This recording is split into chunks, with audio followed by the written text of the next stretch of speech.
अब तक आपने पढ़ा कि ईशा और नित्या रेडी होकर कुछ देर बाद दोनों राहुल के ऑफिस पहुंचती हैं। राहुल का भी सारा काम हो गया था। तभी राहुल के फ़ोन की घंटी बजी। राहुल ने फ़ोन रिसीव किया। हेलो, कौन? हेलो राहुल जी, मैं वेदांत। वेदांत, तुम्हें मेरा नंबर कैसे मिला? वो ईशा ने मुझे दिया। राहुल जी, ईशा ने आपको बताया होगा कि आज मैंने अपने घर में छोटी सी पार्टी रखी है। हाँ तो? राहुल जी, आप ईशा आइए ना पार्टी में। राहुल बोला, सॉरी, मैं नहीं आ पाऊंगा, मुझे आज एक ज़रूरी काम से अभी निकलना है। कह राहुल ने फ़ोन रख दिया। अब आगे ईशा नित्या ऑफिस पहुंचती और समीर के कैबिन में जाती हैं। समीर नित्या से कहता है, नित्या तुम यहाँ? तुम तो एक इमरजेंसी में थी। हाँ, और अब मैं, तुम, ईशा, राहुल वेदांत की पार्टी में चल रहे हैं। समीर बोला, कौन वेदांत? समीर, उस दिन क्लब में राहुल को जिससे जलन हुई थी। अच्छा वो? हाँ, तो उसकी पार्टी में क्यों जाना है? तुम्हें पता है ना नित्या, राहुल को वो पसंद नहीं। समीर, जैसा मैं कह रही हूँ वैसा ही करो चुपचाप। मुझे राहुल और ईशा दोनों को एक साथ खुश दिख रहा है, और दोस्तों का काम यही है कि अपने दोस्त के लिए वो सब कुछ करो जिससे तुम्हारा दोस्त हमेशा खुश रहे, उदास नहीं। और ईशा, तुम यहीं समीर के कैबिन में रुको, मैं राहुल के पास जा रही हूँ। क्या नित्या वहाँ से चली गई। समीर बोला, ईशा बैठो, क्या पियोगी, कॉफ़ी या चाय? ईशा बोली, नहीं, हमें कुछ नहीं चाहिए। ठीक है तो ईशा तुम बैठो यहीं, नित्या का वेट करो, मैं अभी आए, थोड़ा काम है मुझे। कह समीर भी चला गया। नित्या राहुल के कैबिन में जाती है। राहुल नित्या को देख कहता है, नित्या तुम? हाँ मैं। तुम ना राहुल, अब मेरा फ़ोन इग्नोर कर रहे हो। कितने कॉल किए मैंने, पर तुमने एक भी कॉल का मुझे जवाब नहीं दिया। सॉरी नित्या, थोड़ा काम में बिजी था। चलो ठीक है राहुल, इस बार माफ़ कर दिया, लेकिन अब अगर दोबारा तुमने कोई गलती की ना तो सोच लेना, मैं कभी माफ़ नहीं करूँगी। राहुल तुम्हें। राहुल मुस्कुराते हुए कहता है, हाँ ठीक है, बैठो मैं कॉफ़ी मंगवाता हूँ। नित्या बैठते हुए कहती है, नहीं कॉफ़ी नहीं, मैं तुम्हें यहाँ से ले जाने के लिए आई हूँ। राहुल हैरानी से बोला, ले जाने के लिए? हाँ राहुल, देखो नाराज़ मत होना, बस समझना, मैं, तुम, ईशा और समीर वेदांत की पार्टी में चल रहे हैं। राहुल गुस्से में अपनी चेयर से उठ खड़ा हुआ और गुस्से में उसने अपनी मट्ठियाँ कस ली। नित्या बोली, शांत हो जाओ राहुल, चुपचाप बैठो, जानती हो कि वेदांत के नाम से ही तुम गुस्सा करने लगते हो। नित्या, वेदांत की पार्टी में कोई नहीं जाएगा, ये मेरा फैसला है। और नित्या, तुम्हें कैसे पता चला कि वेदांत के घर पार्टी है? ओह अच्छा, तो ईशा ने तुम्हें बताया, उसी ने मेरा और तुम्हारा नंबर वेदांत को दिया। राहुल, तो क्या हुआ? ईशा को अपने फैसले लेने के हक हैं, और राहुल मैं तुम्हारी दोस्त हूँ ना। राहुल बोलो। राहुल बोला, ये भी अब कहने की बात है? तो राहुल, मेरी और तुम्हारी दोस्ती से ईशा को कोई एतराज़ नहीं है, तो तुम्हें वेदांत और ईशा की दोस्ती से क्यों एतराज़ है? नित्या, मुझे नहीं पता। राहुल, तुम बेवजह ईशा और वेदांत को लेकर अपने दिल में गलतफहमियां पैदा कर रहे हो। तुम दोनों पति पत्नी हो, तुम दोनों के बीच कोई नहीं आ सकता है। राहुल, शांत होकर चेयर पर पहले बैठ जाओ तुम। राहुल बैठ गया। नित्या बोली, क्या हुआ, कुछ गलत बोल दिया क्या मैंने? नहीं नित्या, कुछ गलत नहीं बोला तुमने। तो फिर राहुल चलोगे ना? नित्या, तुम समझती क्यों नहीं हो? राहुल, तुम समझो, तुम दोनों ऐसे एक दूसरे से दूर रहते हो जैसे ये कोई शादी शादी नहीं, बस फॉर्मेलिटी है। राहुल, मैं तुम्हारी बचपन की दोस्त हूँ, तुम्हें अच्छी तरह से जानती हूँ मैं, और तुम दोनों के बीच कोई तो बात है जिसे मैं समझ नहीं पा रही हूँ। राहुल। राहुल बोला, ठीक है, इतना दिमाग मत चलाओ, मैं चलूँगा। खुश अब? नित्या बेहद खुश हो जाती है। राहुल बोला, ठीक है, अब घर चले? नित्या बोली, नहीं घर नहीं, यहीं से वेदांत के घर चलना है। पर नित्या, मुझे कपड़े भी चेंज करने हैं। राहुल, तुम वैसे भी बहुत हैंडसम हो, तो अब चलो, ईशा भी आई है, समीर के कैबिन में है। राहुल बोला, क्या? हाँ अब चलो। दोनों समीर के कैबिन में आते ईशा राहुल को देख कुर्सी से उठकर खड़ी हो जाती है। नित्या बोली, ईशा समीर कहाँ है? ईशा बोली, वो बाहर ही गए हैं। नित्या बोली, राहुल तुम ईशा को लेकर गाड़ी के पास, और मैं समीर को लेकर आती हूँ। कह नित्या चली गई। राहुल ने ईशा की तरफ देखा जो अपनी पलकों को नीचे किए अपने साड़ी के पल्लू को उंगलियों में उलझा रही थी। राहुल ईशा को देखते ही उसकी नज़र ईशा के ऊपर ही रुक गई। साड़ी में ईशा बेहद खूबसूरत लग रही थी। लंबे बालों को उसने खुला रखा हुआ था, आंखों में काजल, होठों पर पिंक लिपस्टिक, माथे पर छोटी सी रेड बिंदी। सादगी में ईशा को देख राहुल के दिल की धड़कनें बढ़ गई। खुद को संभालते हुए वो ईशा के पास गया और बोला, साड़ी पहननी ज़रूरी थी क्या? ईशा घबराते हुए बोली, राहुल जी हाँ, हम तो मना कर रहे थे। पर राहुल बीच में ही बोल पड़ा, घबरा क्यों रही हो? और मुझे खुले बाल पसंद नहीं है, इन्हें समेट लो। ईशा खामोशी से राहुल की तरफ देखती है। राहुल ईशा से नजर चुराते हुए कहता, चले अब? ईशा हाँ में सिर हिला देती है और अपने बालों को समेट कर जूड़ा बना लेती है। फिर ईशा और राहुल ऑफिस से बाहर निकलते हैं और गाड़ी के पास आते हैं जहाँ शंभू काका पहले से ही गाड़ी के पास खड़े हुए थे। नित्या और समीर भी कुछ देर में आ जाते हैं। नित्या कहती है, राहुल अपने मोबाइल में देखो, वेदांत ने लोकेशन भेज दी है, इस लोकेशन के हिसाब से चलो। राहुल शंभू काका से कहता है, काका आप घर चले जाइए, गाड़ी में ड्राइव करूंगा। शंभू काका बोले, पर बेटा मैडम ने कहा है कि आपको गाड़ी ड्राइव ना करने दिया जाए। शंभू काका, कुछ नहीं होगा, अब तो सारी बातें फिजूल सी लगती हैं मुझे, आप मेरी फिक्र मत कीजिए। ठीक है बेटा, कह शंभू काका ने राहुल के हाथ में गाड़ी की चाबी रख दी और वहां से चले गए। राहुल फिर गाड़ी का दरवाजा खोलता है तो ईशा राहुल की तरफ प्यार भरी नजरों से देखती है। राहुल कहता है, खराब लग रहा हूँ तो बता दो, पर ऐसे घूरो मत, तुम्हारा ऐसे मुझे घूरना अजीब लग रहा है। ईशा। राहुल की बात सुन ईशा जल्दी से अपनी पलकों को झुका लेती है और गाड़ी में बैठ जाती है। राहुल दरवाजा बंद कर दूसरी साइड से कार में आकर बैठ जाता है और गाड़ी स्टार्ट कर लोकेशन के हिसाब से चलने लगता है। लगता है। पीछे नित्या और समीर भी अपनी गाड़ी से आ रहे थे। ईशा डरते हुए राहुल से बोली, राहुल जी आप नाराज़ हैं? राहुल बोला, नहीं, क्यों?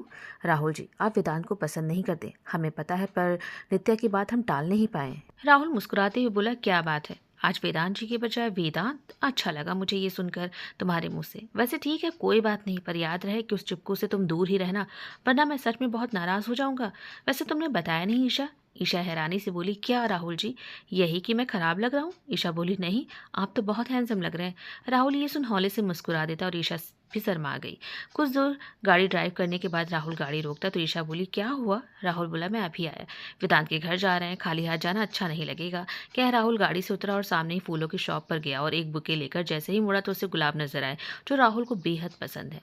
राहुल ने एक गुलाब लिया और वापस गाड़ी के पास आया और बैठने के बाद बुके पीछे की सीट पर रख एक गुलाब ईशा के सामने करते हुए कहा, ये तुम्हारे लिए। राहुल के हाथों में गुलाब देख वो सोच में पड़ गई। राहुल बोला, ईशा तुम कहाँ खो जाती हो? मुझे गुलाब अच्छे लगते हैं तो तुम्हारे लिए ले लिया। तुम्हें गुलाब नहीं पसंद है क्या? ईशा राहुल के हाथों से गुलाब खामोशी से ले लेती है। राहुल फिर गाड़ी स्टार्ट करता है और रोड पर गाड़ी चल देती है। राहुल बोला, वैसे ईशा क्या हम दोस्त बन सकते हैं? ईशा बोली, दोस्त? हाँ, इसीलिए तो गुलाब दिया, दोस्ती का हाथ मैंने आगे बढ़ाया है, तो अब तुम बताओ कि हम दोस्त बन सकते हैं? ईशा बोली, जी ज़रूर। राहुल बोला, वैसे थैंक्स नाम की भी कोई चीज़ होती है, तो मुझे थैंक्स बोल सकती हो? ईशा मुस्कुराते हुए बोली, दोस्ती में नो थैंक्स नो सॉरी। तो राहुल के होठों पर प्यारी सी मुस्कुराहट आ गई। ईशा खुद से बोली, इतने महीने बाद राहुल जी ने हमसे बात की और दोस्ती के लिए भी कहा, और हमें ये सुनकर बहुत खुशी भी हो रही है। क्या सच में हमें राहुल जी से प्यार हो गया है? उधर राहुल भी अपनी ही उलझन में था। वो भी अपने मन में कहता, ये क्या हो गया है मुझे, अजीब सी हरकतें करने लगा हूँ। ईशा को गुलाब दिया, वो क्या मेरे बारे में सोच रही होगी, और दोस्ती का हाथ आगे बढ़ा दिया। क्यों? मैं खुद को रोक नहीं पाया। ईशा से अब मुझे बात करने का मन होता है, क्यों उसके नज़दीक जाने का मन होता है। ये क्या हो गया है मुझे? क्या ईशा मेरे दिल में बस रही है? दोनों के इन्हीं उलझनों में कुछ देर बाद लोकेशन पर राहुल गाड़ी रोकता और वेदांत को कॉल करता है। वेदांत फ़ोन उठाता है और राहुल से बात करते हुए वो राहुल की गाड़ी के पास आता है। वेदांत सबको देखकर खुश हो जाता है। गाड़ी पार्किंग एरिया में लगा, सभी गाड़ी से उतर वेदांत से मिलते हैं और उसे फूलों का गुलदस्ता देते हुए राहुल कॉन्ग्रेचुलेशन बोलता है और फिर वेदांत के साथ समीर राहुल उसके फ्लैट की तरफ चल देते हैं। समीर, वेदांत राहुल आगे थे और नित्या ईशा उनके पीछे आ रही थी। नित्या ईशा से कहती है, ईशा ये क्या, तुमने अपने इतने अच्छे बालों को समेट कर जूड़ा क्यों बना लिया? खुले बालों में तुम कितनी प्यारी लग रही थी। ईशा बोली, वो राहुल जी को खुले बाल पसंद नहीं है। नित्या ईशा को कोनी मारते हुए कहती है, अच्छा जी, राहुल जी इतना प्यार? ईशा का चेहरा शर्म से लाल हो गया तो नित्या बोली, तुम राहुल से बहुत प्यार करती हो ना ईशा? ईशा अपने कदम रोक नित्या की तरफ देखती है, तभी राहुल कहता है, ईशा जल्दी आओ। फिर सभी लिफ्ट से वेदांत के फ्लैट में पहुंचते हैं। सभी घर के अंदर गए, जहां हॉल में ही वेदांत के दोस्त नील, मिताली और कुछ और दोस्त थे, और वहां अनुराग और नेहा भी थे, जिन पर नजर पड़ते ही ईशा परेशान सी हो गई और वहीं जम सी गई। वेदांत अपने दोस्तों से समीर, नित्या, राहुल, ईशा को मिलवाता है। राहुल पलटकर ईशा को देखता है, जो उसके पीछे खड़ी हुई थी परेशान सी। उसके चेहरे के भाव बता रहे थे कि उसे यहाँ आकर अच्छा नहीं लगा। राहुल ईशा के पास आता है और उसका हाथ अपने हाथों में पकड़ते हुए कहता है, क्या हुआ, कोई परेशानी? ईशा राहुल के छुअन से अपनी सोच से बाहर आई और बोली, जी कुछ नहीं। तभी नेहा राहुल के पास आई और बोली, आप राहुल सिंघानिया है ना? राहुल बोला, हाँ। आप मुंबई के बहुत बड़े बिजनेसमैन राहुल सिंघानिया हैं? राहुल बोला, हाँ। सच्ची? अनुराग नेहा के पास आया और बोला, ये क्या कर रही हो नेहा? नेहा बोली, अनुराग ये राहुल सिंघानिया है। राहुल अनुराग को पहचान लेता है, वो ईशा की तरफ देखता है। तभी नेहा फिर से बोल पड़ी, राहुल जी आप वही है ना जिन्होंने अपने पापा का बिजनेस तो ऊंचाई पर लेकर गए, साथ ही खुद का बिजनेस भी ऊंचाइयों तक लेकर गए।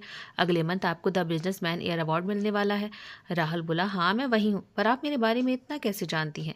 नेहा मुस्कुराते हुए बोली, आजकल न्यूज़, मैगजीन, अखबारों में आपकी ही तो चर्चे हैं, और आपके बिजनेस पार्टनर समीर उनकी भी। और अपना हाथ आगे बढ़ाते हुए कहा, मैं नेहा छोटे मोटे सीरियल में काम करती हूँ। राहुल हाथ जोड़ नमस्ते करते हुए ईशा का दोबारा हाथ थामते हुए कहता है, आपसे मिलकर खुशी हुई। फिर नेहा की नज़र ईशा पर पड़ती है और उसे देखते ही वो चौंकते हुए बोली, तुम यहाँ? राहुल बोला, जी ये मेरी वाइफ ईशा सिंघानिया है। नेहा ये सुन चौंक जाती है। तभी वहाँ वेदांत आ जाता है और कहता है, ईशा और राहुल जी बैठिए आप। राहुल ईशा का हाथ थामे सोफे पर आकर बैठ जाता है। राहुल अभी भी ईशा का हाथ अपने हाथों में लिए हुए था और नित्या ये देख बहुत खुश होती है और नील, मिताली भी बहुत खुश थे कि ईशा को राहुल मिला। उसकी बिखरी जिंदगी सिमट गई। और वहीं अनुराग वेदांत को एक साइड लेकर आता है और उससे कहता है, वेदांत तुम्हारी ईशा से बात होती है क्या? हाँ अनुराग, अभी कुछ दिनों पहले क्लब में ईशा से मुलाकात हुई थी मेरी।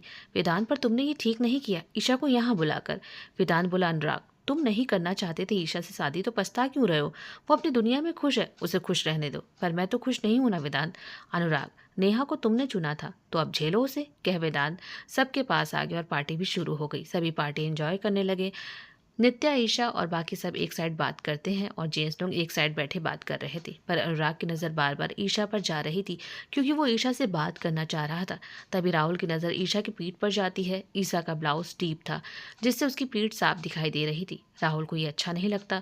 वो उठकर ईशा के पास जाता है और ईशा का हाथ पकड़ उसे एक साइड लेकर आता है। ईशा कहती है, क्या हुआ राहुल जी? ईशा, इतना डीप ब्लाउज पहनने की क्या जरूरत थी? और राहुल ने ईशा के बाल खोल दिए। ईशा राहुल की तरफ देखते हुए बोली, पर राहुल जी आपने ही कहा था कि बालों को समेट लो। ठीक है, पर अब ऐसे खुले रहने दो। ईशा बोली, राहुल जी हम आपसे कुछ कहें? हाँ ईशा बोलो। राहुल जी, हमें यहाँ अच्छा नहीं लग रहा है, घर चले। राहुल बोला, अनुराग और नेहा की वजह से? ईशा बोली, हाँ। ठीक है। राहुल वेदांत के पास आता है और उससे कहता है, वेदांत हम घर जा रहे हैं। वेदांत बोला, राहुल जी अभी तो पार्टी शुरू हुई है और आप जाने को कह रहे हैं? वेदांत की इज्जत के कारण राहुल रुक जाता है। राहुल ईशा से कहता है, बस कुछ देर और रुक जाओ ईशा, मैं हूं ना तुम्हारे साथ, तो तुम परेशान मत हो। फिर सभी पार्टी एंजॉय करने लगते और उधर अनुराग की यही कोशिश थी कि वो ईशा से कुछ बात कर सके। और वहीं नेहा बार बार राहुल के पास आकर समीर और राहुल से बात करने लगती। अनुराग राहुल को बिजी देख ईशा के पास जाता और ईशा से कहता है, क्या ईशा मैं तुमसे बात कर सकता हूँ?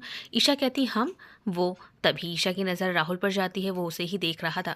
अनुराग भी राहुल की तरफ देखता है, फिर वो वहाँ से चला जाता है। इधर वेदांत ईशा को जूस का गिलास देते हुए कहता है, ईशा तुम ठीक हो ना? ईशा खुद से कहती, ये कहाँ फंस गए हम, कभी वेदांत तो कभी अनुराग। आज ही राहुल जी ने हमसे अच्छे से बात की और दोस्ती भी हुई है हमारी, कहीं ये दोस्ती एक पल में बिखर ना जाए। वेदांत ईशा से बोला, क्या हुआ ईशा? वेदांत की आवाज़ से ईशा होश में आई और बोली, जी कुछ नहीं। और वेदांत के हाथों से जूस का गिलास ले लेती है। इसी कश्मकश में पार्टी खत्म हुई और सभी जाने लगे। वेदांत राहुल से बोला, राहुल जी आपका बहुत बहुत धन्यवाद मेरे घर आकर मेरी खुशियों में शामिल होने के लिए। इतने बड़े बिजनेसमैन होने के बाद भी आप मेरे घर आए, मैं आपका दिल से आभारी हूँ। तभी नेहा बोल पड़ी, राहुल जी और समीर जी आपका नंबर मिल सकता है मुझे थोड़ा बात करनी थी आपसे। नित्या समीर को घूर कर देखती है तो समीर कहता है, नित्या चलो लेट हो रहा है। क्या वो वहाँ से नित्या का हाथ पकड़ चला गया। राहुल ईशा सभी से बाय बोलकर फिर पार्किंग एरिया में आए। नित्या समीर और राहुल से कहती है, वो लड़की पूरी पार्टी में तुम दोनों के आगे पीछे ही मंडरा रही थी, उसके इरादे मुझे अच्छे नहीं लग रहे थे। समीर बोला, नित्या तो तुम्हारी नज़र मुझ पर और राहुल पर ही थी पूरी पार्टी में। नित्या बोली, और क्या, कैसे वो तुम दोनों से चिपकने की कोशिश कर रही थी, और तो और तुम दोनों का नंबर मांग रही थी, बेशरम लड़की। राहुल बोला, नित्या समीर गाड़ी में बैठो और ईशा तुम भी, मौसम बहुत खराब है, घर जल्दी पहुंच जाए वही ठीक रहेगा। नित्या बोली, हाँ राहुल सही कह रहे हो तुम। और सभी गाड़ी में बैठ गए। नित्या समीर अपनी गाड़ी में बैठ वहां से निकल गए और राहुल और ईशा भी। और वहीं अनुराग सबके जाने के बाद नेहा पर गुस्सा कर रहा था। नेहा तुम पागल हो गई थी क्या, जो उन दोनों के आगे पीछे ऐसे नाच रही थी, तुम्हारा इरादा क्या था? और तुम्हें शर्म नहीं आई उनका नंबर मांगते हुए? अनुराग, वो दोनों मुंबई के बहुत बड़े बिजनेसमैन हैं, उनके सपोर्ट से मुझे फिल्मों में काम मिल सकता है। और वैसे तुम्हारी नजरें भी तो उस गवार ईशा पर थी। अच्छा तो वो गवार है, तुमसे तो अच्छी ही है नेहा, और तुम उसी गवार के पति से मदद चाहती हो। अनुराग, तुम ईशा के लिए मुझसे लड़ रहे हो? काश नेहा ये मैंने पहले किया होता, तुम्हारी बात मुझे नहीं माननी चाहिए थी, तुम्हारे प्यार में मैं अंधा हो गया था। अच्छा तो अनुराग तुम बोर हो गए हो मुझसे अब? नेहा बोर तो तुम हुई हो मुझसे, तभी तो मेरे बच्चे को मार दिया। इस दुनिया में आने से पहले ही ईशा का दिल दुखाया मैंने, उसी की सजा मिली है मुझे। क्या अनुराग वहां से चला गया और नील मिताली भी चले गए। नेहा भी बाहर आई और बारिश देखो अनुराग को फोन करती है, पर अनुराग ने फोन नहीं उठाया। नेहा ने फिर वेदांत को फोन किया, वेदांत ने फोन उठाया। हाँ नेहा, वेदांत बहुत बारिश हो रही है, अनुराग मुझे छोड़कर चला गया है, क्या तुम मुझे घर छोड़ सकते हो? वेदांत बोला, ठीक है मैं आ रहा हूँ। और वो पार्किंग एरिया में आया और गाड़ी निकाली और नेहा बैठ गई और गाड़ी रोड पर चल दी। वेदांत बोला, नेहा देखो तुम राहुल से दूर रहो। नेहा बोली, क्यों मैं राहुल से दूर रहूं? देखो नेहा, ईशा राहुल के साथ खुश है, उन्हें खुश रहने दो। नेहा बोली, अच्छा तुम्हें बहुत फिक्र है ईशा की? अरे मैं तो भूल ही गई थी, तुम ईशा को पहली नजर वाला प्यार जो करते हो। वेदांत बोला, नेहा चाहता तो मैं तुम्हें मना कर सकता था, पर इंसानियत के नाते तुम्हें घर ड्रॉप करने जा रहा हूँ। और वैसे भी तुम अनुराग ईशा को इस अनजान शहर में ऐसे ही छोड़कर बीच रास्ते में चले गए थे। नेहा बोली, तो इसमें मेरा क्या कसूर है? वेदांत मुस्कुराते हुए कहता, सही कह रही हो। कुछ देर बाद नेहा का घर आ जाता है। वेदांत गाड़ी रोकता है और नेहा से कहता है, प्लीज दोनों से दूर रहो, अगर ईशा की खुशियों में तुमने नजर लगाई तो मुझसे बुरा कोई नहीं होगा। नेहा गाड़ी से उतरती है और वेदांत चला जाता है। नेहा गुस्से में पैर पटकते हुए कहती है, ऐसा क्या है उस गवार में जो सभी उसी के दीवाने हैं? तभी एक गाड़ी तेज रफ्तार में वहां से गुजरती है और कीचड़ उसके ऊपर आ जाता है। नेहा गुस्से में अपने घर के अंदर चली जाती है। इधर राहुल ईशा से कहता है, तुम ठीक हो ईशा? ईशा बोली, हम ठीक हैं। तो तुम्हारा चेहरा इतना मुरझाया हुआ क्यों है? ईशा बोली, कितना अंधेरा है और बारिश भी बहुत तेज हो रही, ऊपर से ये बिजली। राहुल मुस्कुराते हुए बोला, पहली लड़की देखी है जो बारिश से डर रही है। वैसे सुना है सभी लड़कियों को बारिश बहुत पसंद होती है और बारिश सभी को पसंद है। मुझे भी बारिश पसंद है। ईशा बोली, हाँ पापा भी यही कहते थे, पर उनके जाने के बाद पता नहीं क्यों, पर इन तेज हवाओं और रात का अंधेरा और बारिश, इन सब से हमें बहुत डर लगता है। राहुल ईशा की तरफ देखता है, उसके चेहरे पर मायूसी थी।